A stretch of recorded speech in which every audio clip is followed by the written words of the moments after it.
Executive Officer of the U.S. Chamber of Commerce.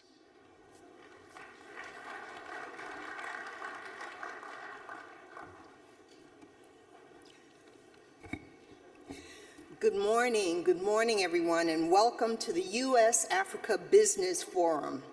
I'm Florie Lazier, the President and CEO of Corporate Council on Africa, CCA, which celebrates the 30th anniversary of our founding in 1993. 30 years of excellence promoting strong U.S.-Africa business relationships. Presidents, excellencies, ministers, cabinet secretaries, CEOs, and other dignitaries, ladies and gentlemen, all protocols observed. On behalf of CCA's members and board of directors, I am delighted to welcome you all to the U.S.-Africa Business Forum themed Partnering for a Prosperous and Resilient Future. This theme ably captures where we stand today. While we face a number of challenges, from constraints and shifts in global supply chains to food and health security and the challenge of transitioning to a new energy economy, among others, each of these also present significant opportunities that, if engaged collaboratively between public and private sector, between the U.S. and Africa, our partners, we will be able to create a far more resilient, prosperous world benefiting the people of Africa and the American people as well. Indeed, it has never been more important for the U.S. and the 54 nations of Africa to work together, as these challenges can only be overcome and mutually beneficial opportunities developed by working together. CCA is pleased to have worked with our partners at the U.S. Chamber of Commerce's U.S.-Africa Business Center and at the Department of Commerce and Prosper Africa and the National Security Council to prepare a program that seeks to address some of the most important issues. These include the future of U.S.-Africa trade and investment, health, energy, finance and infrastructure, agriculture and food security, and digitalization and ICT. Signifying the importance of the U.S.-Africa business relationship, this forum is an integral part, day 2, of the broader U.S.-Africa Leaders Summit. Governments alone cannot resolve any of these issues. Success requires working with the private sector, creating enabling environments for private sector-led economic growth. By the same token, the private sector must work with governments to realize the full potential of opportunities in each of the key growth sectors for African and U.S. economies.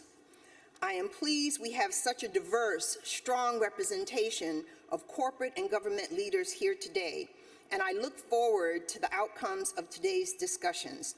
I hope today's panels and sessions will produce specific suggestions and recommendations for governments to consider at their meetings tomorrow and, of course, going forward in the future. At CCA, we are committed to following up on these discussions and developing targeted opportunities to help both U.S. and African companies make the connections they need to be successful doing business on the continent. I invite you to join me in thanking the companies that kindly sponsored this gathering and wish all of you a productive day here at the U.S.-Africa Business Forum. Suzanne. Thank you. Well, good morning. So I saw a number of these bright, sunshiny faces last night at a reception. You're quieter this morning. I don't know if that's because it's morning or because of the reception. I really can't tell, but it's one or the other. Thank you, Florie, for your partnership, for the Corporate Council on Africa's longtime leadership and partnership in this space. We're grateful for your friendship. We are delighted to be joined this morning by Commerce Secretary Gina Raimondo. She really is a champion for the American business community. We're honored to welcome President Sall, who's been a tremendous partner to the U.S. Chamber as leader of the African Union. Both Secretary Raimondo and President Sall were both featured guests at our Global Forum in May, and it's great to see them again as we turn our attention to the future of U.S.-Africa commercial relations. So, as you all know, today's forum is focused on partnering for a prosperous and resilient future. At the U.S. Chamber, we believe that free enterprise and the spirit of competition that underpins it is critical to growth, to prosperity, to resiliency in America and in Africa. And we know that Africa is an increasingly important market for the global economy. With its young population set to nearly double by 2050, along with the ongoing shifts in the business environment, Africa is a critical partner on the verge of a major socioeconomic revolution. The U.S. Chamber is committed to seizing the opportunities Africa presents as a trade and investment partner. We have long supported business engagement in the region, along with our network of American Chambers of Commerce, AmChams. I think there are more than 30 across Africa, strong, important partners to the American business community, and also, of course, at the highest levels of government across our continents. We want to help strengthen the public-private sector ties that you just talked about, Flory. So earlier this year, we launched an Advance with Africa initiative to go across the country and have a campaign to show Main Street American businesses the commercial opportunities in Africa. It's really been transforming the narrative for us in small towns across the country about the continent's business climate and how we can create new avenues for partnership and investment. And importantly, Advance with Africa is focused on engaging diaspora communities and minority and Black-owned businesses here in the U.S. We want to bring these business leaders into this conversation to really help fuel a transformation that ensures prosperity and widespread growth for Americans and Africans alike. We're proud of the early progress, but we're more excited about what's to come. So the campaign will continue to grow in the months and years ahead. We want to expand across the U.S. and identify new investors for the continent and unite American and African trading partners. The business community will lead the way. We are committed to leading the way to deepen the ties between our continents, but we can't do it alone. We need a policy environment that promotes the rule of law, customs modernization, 21st century infrastructure, clear rules of the road around handling data, and more. The African Continental Free Trade Area can go a long way in addressing these concerns and making clear that Africa is open for business. So we are proud to work alongside the AFCFTA Secretariat to ensure that the views of American business are taken into consideration as some of these policies are drafted and implemented. We will continue to be a trusted partner and an engaged advocate. Of course, this only scratches the surface of the opportunities before us. So throughout the week, as we continue to unpack how we chart a more resilient and prosperous future, we know the private sector can and must and will lead the way. Together, we can enable American businesses to deliver the growth and innovation that will shape a new economic era. So next, I'm delighted to welcome someone who is equally committed to advocating for American business community at home and abroad. Commerce Secretary Gina Raimondo understands the power of business to improve society and people's lives. She's a former job creator herself, founding and running her own venture capital fund. Later, as governor of Rhode Island, she kickstarted the state's economy and made record investments in infrastructure, education, and job training. And now, leading the Commerce Department, she has been a trusted partner and a fierce business advocate. Please join me in welcoming my friend and our nation's 40th Secretary of Commerce, Gina Raimondo.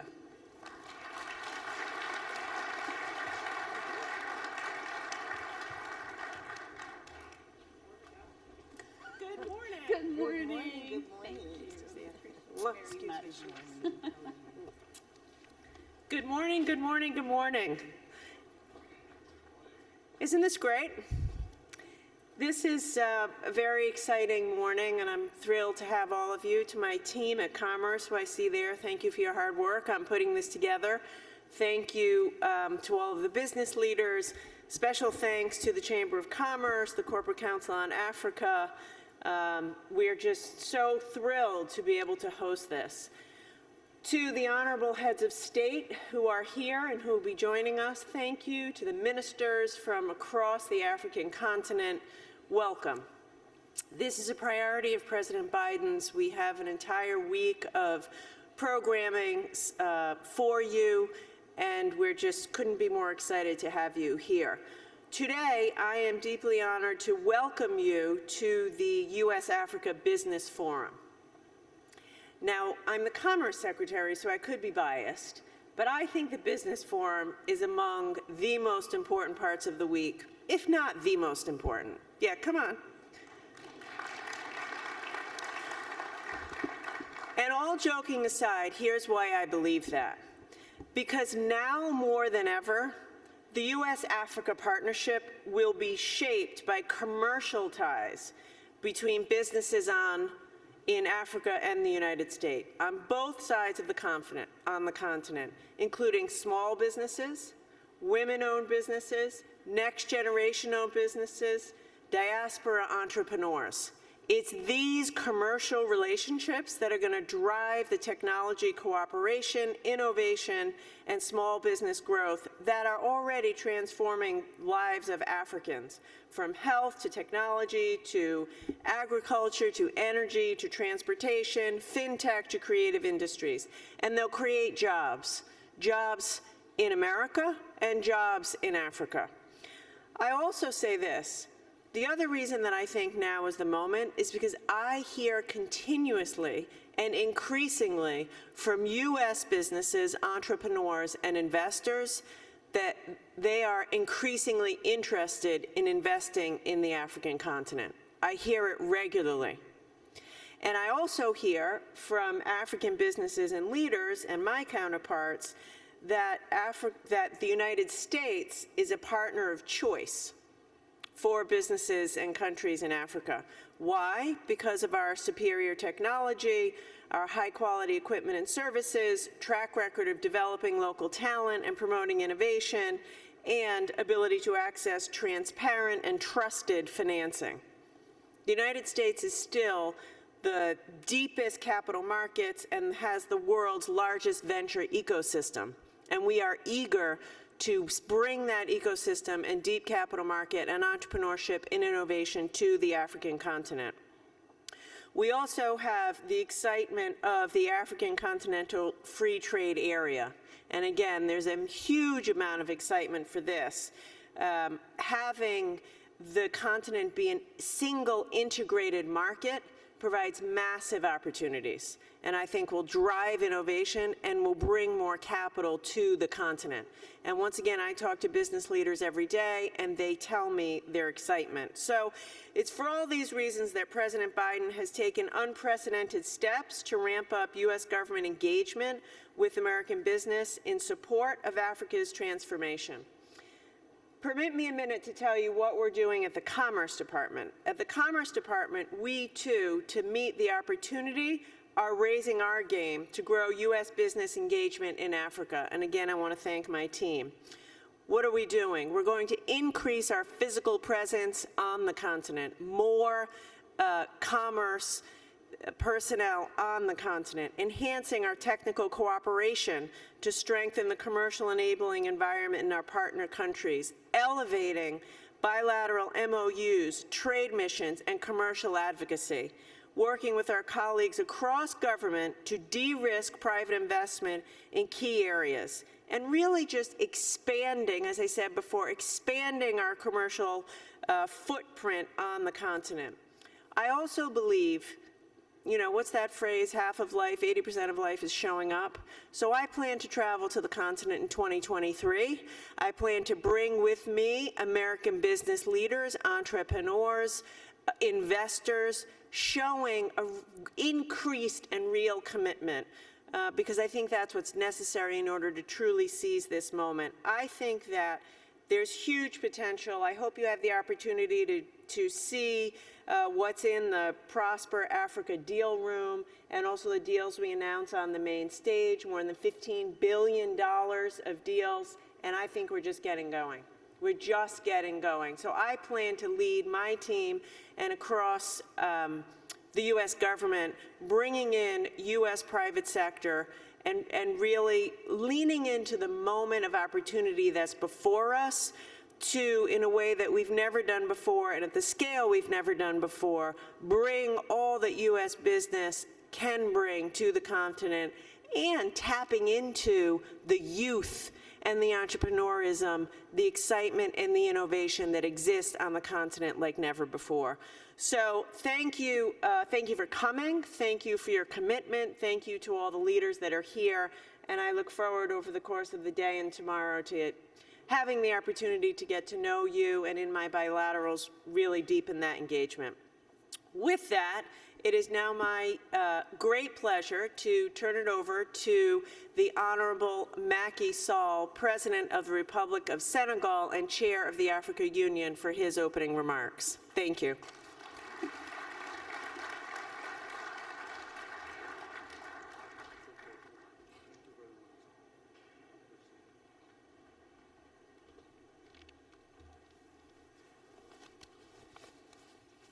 Thank you very much, ladies and gentlemen. I will do my speech in French. Please use your headset. Excellences, Mesdames et Messieurs les chefs d'État, chefs de Excellencies, gouvernement, ladies and gentlemen, the heads of Madame la states and Secrétaire au Commerce government, des Madam États-Unis d'Amérique, Secretary of Commerce, Mesdames et Messieurs les and membres du secteur privé, members of the private américain, sector in the United States, je remercie I le want to département thank du commerce the Department of ainsi Commerce, que la Chambre de as commerce well as américaine et the le U.S. Corporate Chamber Council of Commerce and the en Corporate Africa Council on Africa d'avoir for organisé organizing ce business forum this business en forum partenariat avec Prosper in Africa. partnership with Prosper Africa. C'est une excellente This initiative is an excellent parce que initiative le commerce, because trade, l'investissement investment, privé and et le private partenariat investment public-privé and sont des public-private composantes partnership essentielles are the essential des échanges components économiques of entre États. trade between states. Plus que l'aide publique au développement, More than c'est surtout le business qui stimule government la croissance assistance, official government crée assistance, de la richesse. it's businesses that Si nous voulons bâtir un stimulate partenariat growth pour un and avenir create prospère wealth. et If we résilient, want a partnership comme le for veut le a thème du forum, resilient and prosperous il y a future, as certainement the theme of des the préalables forum à remplir de part et d'autre. indicates, there Du are côté certain africain, prerequisites that we la have to promotion fulfill. des On investissements the African side, directs the étrangers promotion of requiert direct foreign la poursuite investments de require politiques publiques robustes following pour robust préserver la stabilité public macroéconomique policies to et preserve améliorer le climat des macroeconomic affaires policy, à travers stability and a good cadre légal et business réglementaire climate prévisible through a et transparent. predictable and transparent Ce sont des conditions minimales legal framework. inspirer These are the la minimum confiance de conditions l'investisseur to ensure en that sécurisant son investissement. investors will trust us En to outre, la secure mise en place his de la zone de investment. libre-échange continentale And then there is the issue offre of the establishment of également de nouvelles opportunités de commerce et AFCFTA, d'investissement which sur gives l'ensemble du us continent africain. new opportunities Cela for dit, je trade dois and aussi investment in attirer Africa. And à I nouveau should l'attention de call nos your partenaires attention again sur la to perception des the risques perception of associés risk aux which investissements are en Afrique. associated with investments in Africa. Cette perception, This mesdames et messieurs, perception, demeure ladies and anormalement gentlemen, élevée par is rapport aux risques réels normally et contribue elevated à compared to renchérir the real le coût de risk, l'investissement and it increases dans nos the pays. cost of investments in our countries. Il nous faut travailler ensemble We must work pour que together les évaluations des agences de so notation that soient plus the transparentes assessment of en reflétant au mieux rating les réalités agencies propres will be à chaque more pays africain. transparent and reflect the Cela real permettrait de réduire les reality primes in each d'assurance African country. souvent This trop will chères. make it possible to Nous savons que reduce les compagnies insurance américaines ont le rates, which savoir-faire are often too expensive. surtout les We know capacités that technologiques American companies have et know-how and the financial and investir en Afrique technological dans des domaines aussi capabilities divers to invest que les in Africa infrastructures de transport, in such l'habitat, fields as l'hôtellerie, transportation, l'énergie, housing, l'industrie energy, pharmaceuticals, j'en passe, and mais to surtout mention, l'agroalimentaire, and especially mais aussi les technologies de l'information et de food la communication industry et les and hydrocarbures. the entre autres. technologies of information and Elles sont d'ailleurs nombreuses, communications ces compagnies and américaines, à opérer avec succès fuels. en Afrique. these companies avis, can operate il est with possible success de in faire Africa, but plus. in my opinion, it's We can do possible more. to do more. L'investissement en Afrique, Investment surtout in Africa, dans les infrastructures lourdes, especially in heavy a besoin de infrastructure, blending requires financing pour blended adoucir les finance conditions de to financement des improve projets. the funding conditions cela, for projects. And for this, Des institutions financières telles que financial DFC institutions like the FC devraient mieux soutenir les relations d'affaires should better support États-Unis-Afrique the business facilitant relations l'accès des between pays the africains U.S. and au Africa by crédit facilitating the et en access accompagnant of African davantage countries to l'investissement privé credit américain by sur le supporting continent. more American Et ceci par investments des in Africa, mécanismes financiers and this appropriés. through the appropriate financial Car à compétences mechanisms, égales, because for c'est equal souvent skills, l'accompagnement it's financier very qui often peut the faire la financial différence. support that can make a difference. Enfin, ma dernière remarque Lastly, porte my sur les last lenteurs, observation has les to do lenteurs with excessives qui slowness, the l'exécution des excessive projets et programmes slowness de in développement. the implementation of D'abord, development les délais de projects passation and des marchés programs. publics First sont of souvent all, trop longs. very often Et selon procurement des is statistiques de la too Banque slow. mondiale, And according to the de statistics 2015, of the World Bank, ces délais peuvent in aller jusqu'à 2015, 389 jours délai those d'appel d'offres. delays could take Pour ce qui concerne les appels d'offres internationaux, 389 de days when it comes to 273 the jours call for bids on pour un the appel d'offres international restreint. level.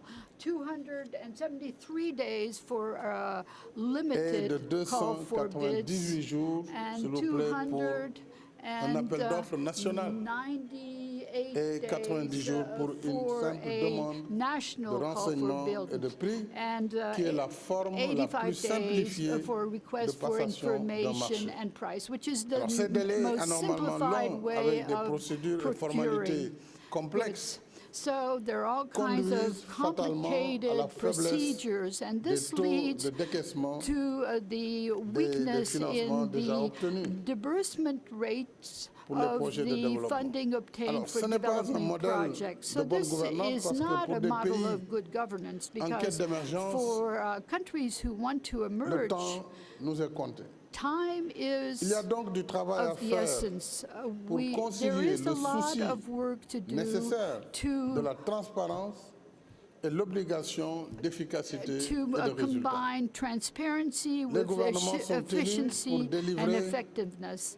et non pour The gérer des governments procédures longues et parfois are ready obsolètes. to deliver services Il nous faut and not to œuvrer manage ensemble long et procedures. avoir We le have to work courage de together réformer and have the courage to pour reform lever toutes ces in order barrières to qui lift en all réalité these constituent obstacles, which in un frein à la reality coopération, au constitute commerce a break et à to l'investissement. cooperation, trade, and Voilà, mesdames et investment. messieurs, les quelques remarques que je Ladies and souhaitais gentlemen, faire en these are guise the comments d'introduction I à notre wanted to forum. make Je vous as remercie an de votre aimable introduction to attention. our forum, and I want to thank you for your attention.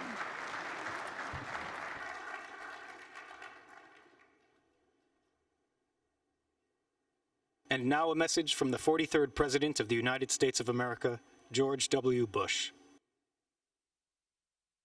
Welcome to Washington, D.C., and thank you for attending this very important conference. 20 years ago, next month, just down the street from where you're gathered, I announced the President's Emergency Plan for AIDS Relief.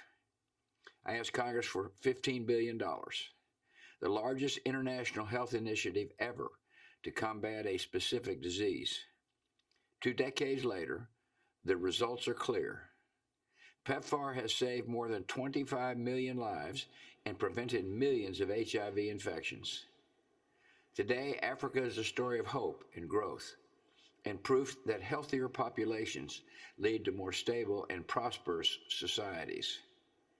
PEPFAR is also proof that foreign aid works best when we partner with courageous, capable leaders who are committed to delivering results. Your leadership is critical to the success of this program and the ongoing fight to end AIDS.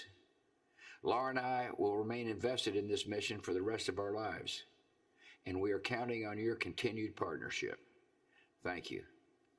An Accord for a Healthier World is working to close the health equity gap for 1.2 billion people living in 45 lower-income countries around the world. Addressing systemic barriers that delay, limit, or prevent access to innovative medicines and vaccines.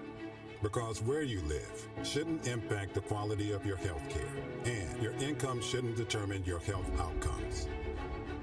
Pfizer is providing its patent-protected medicines and vaccines, currently available in the U.S. or the European Union, as well as all future products on a not-for-profit basis in these countries, offering breakthrough vaccines and treatment options for millions of people impacted by deadly infectious diseases, like COVID-19 and pneumonia, as well as many cancers and inflammatory and rare diseases.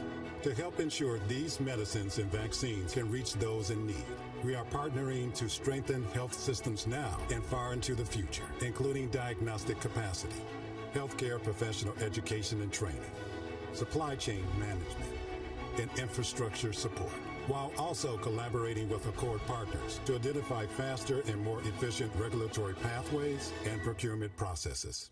Rwanda, Ghana, Malawi, Senegal, and Uganda are leading the way as the first 5 countries to commit to join the Accord, and the first life-saving medicines and vaccines have already arrived in Rwanda, with new partners committing to the Accord. No one company or government can achieve this alone. We are calling upon global health leaders and organizations to join us in helping to enable speedy access to life-saving medicines and vaccines, because it's time to address the health equity gap and create a healthier world for all.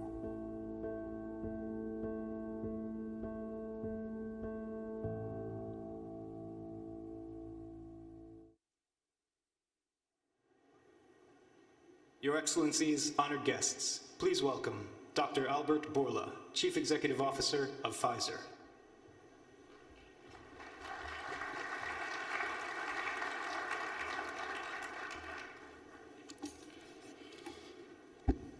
I would like to start by thanking the Biden administration, particularly Secretary Raimondo, all the heads of state and government officials that are with us today, and of course the U.S. Chamber and Corporate Council on Africa, for the opportunity to offer some thoughts on health and the future of the U.S.-Africa economic relationship. I believe that, given the key role the private sector plays in the relationship across a wide range of policies, from climate to supply chains, we need above all to secure a continuous dialogue and partnership between governments and the private sector. At Pfizer, we have seen firsthand how working in partnership with governments, health officials, and others across the continent enable us to broaden patient access to life-saving innovative medicines and products while promoting socioeconomic growth. Let me briefly share 2 examples. Earlier this year, at the World Economic Forum in Davos, I was honored to stand alongside leadership from Uganda, Rwanda, Senegal, Malawi, and Ghana to launch a transformative new initiative, an Accord for a Healthier World, focused on enabling greater access to healthcare innovations for 1.2 billion people living in 45 lower-income countries, 33 of which, 45, are located in Africa. Under this accord, Pfizer has committed to provide all our patented medicines and vaccines that are available in the US or EU or in Europe, now or in the future, on a non-for-profit basis to all these accord countries. And we define non-accord as simply the cost to manufacture and send. No other overheads are loaded, research, legal, administrative expenses in the cost of goods. We are doing more than merely supplying products, though. We are also collaborating with governments and health authorities to find faster, more efficient pathways for supply of these innovations, as well as strengthening the resources, capabilities, and platforms that will enable quick and yet sustainable access to them. What do we mean by that? We identify potential solutions for technical expertise, digital technology gaps, last-mile delivery issues, training, diagnostic capacity. You can't use the most prescribed cancer medicine for breast cancer, for example, if you don't have the capacity to diagnose first women with breast cancer. Innovative financing, because many countries, even at cost, may have need for some innovative financing. Just last week, we had a team of health experts from our company working on the ground with Rwandan officials to address supply chain security and infrastructure gaps. Second example, I want to share how our partnership in Africa enabled manufacturing and distribution of vaccines. For nearly a decade, Pfizer has partnered with the BioVac Institute. It's a company in South Africa to accelerate access and expand manufacturing capacity across the continent. We started in 2014, when Pfizer and BioVac entered a private-public partnership for the local manufacturing and supply of our pneumococcal conjugate vaccine, which at the time was the most prescribed and utilized vaccine of Pfizer. Following that successful partnership, and to accelerate access, Pfizer, along with BioNTech, which is our partner in the COVID vaccine, we partner again with BioVac Institute to manufacture the current most utilized Pfizer vaccine, which is the COVID vaccine, to be manufactured in the facilities of BioVac in South Africa for the African Union. Pfizer followed this with an additional investment earlier this year in BioVac to build South Africa's first multi-million rand freezer farm, a very unique capacity for warehousing that is required for these high technology vaccines like the RNA, and to build to store vaccines at ultra-low temperatures from the entire continent. The freezer farm facility is not only a significant healthcare milestone for South Africa, but a first of its kind in terms of capability and scale for the entire African continent. There is not something like that before, didn't exist in the whole continent. These collective investments have resulted in substantial skills that the local people are developed, capability building, local manufacturing, and of course job creation in South Africa. And we are helping position Africa as a biotechnology investment destination. These were just two of the examples that I think we are all very, very proud of what we have been accomplished. But to build on this momentum, we need governments to foster more public-private partnerships to tackle the continent's toughest challenges. In the healthcare space, though many of what I'm going to say apply to many other sectors, basically to all, this includes, first of all, maintain a strong pro-innovation policies. The bloodline of innovation, it is the IP protection that enable collaboration to accelerate R&D and facilitate sharing of technology and information to scale up manufacturing. Also, very, very important, we need to invest in resilient health systems, including increased cold chain capacity for multiple medicines and vaccines that require this capacity, trained healthcare personnel locally, and digital solutions, as well as more resilient health system infrastructures, so that we can broadly support the delivery of innovative medicines and vaccines, particularly in remote areas. And of course, we need to support open trade by eliminating trade bottlenecks, including export restrictions, regulatory barriers, tariffs, weak standards and customs, red tape, all of these things that are prohibiting the free circulation of not only goods, but also services. This is how I think we can create a resilient health and economic ecosystem across the continent. As Pfizer, we are committed to continue to partnership with governments, including those gathered here today, to find innovative solutions that will unlock the promise of Africa, which I believe it is ahead of us, and I believe it is big and great. Thank you very, very much for your attention.